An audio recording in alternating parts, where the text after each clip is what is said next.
పౌరులు అంటున్నారు, పౌరాన్ స్వజనవన్ నిత్యం కుశలం పరిపృచ్ఛతే.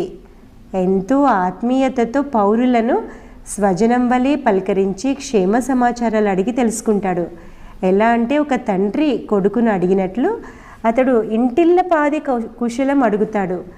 పుత్రులు బాగున్నారా, బంధువులు బాగున్నారా అంటూ అందరి కుశలం అడుగుతాడు. నేను యువరాజును, వారు నన్ను పలకరించి గౌరవించాక నేను పలకరిస్తానులే అనుకోడు. ప్రజల క్షేమమే తన క్షేమంగా భావించి తానే ముందు పలకరిస్తాడు. వారు ఇక్కడ ఒక చక్కటి పదాన్ని వాడారు, అదే స్మితపూర్వాభిభాషి. స్మితభాషి అంటే చిరునవ్వుతో మాట్లాడతాడు, పూర్వాభిభాషి అంటే ముందు పలకరించి మాట్లాడతాడు, అంటే కాన్వర్సేషన్ని ఇనిషియేట్ చేస్తాడు. స్మితపూర్వాభిభాషి ఇతరులను ముందుగా చిరునవ్వుతో పలకరిస్తూ మాట్లాడతాడు.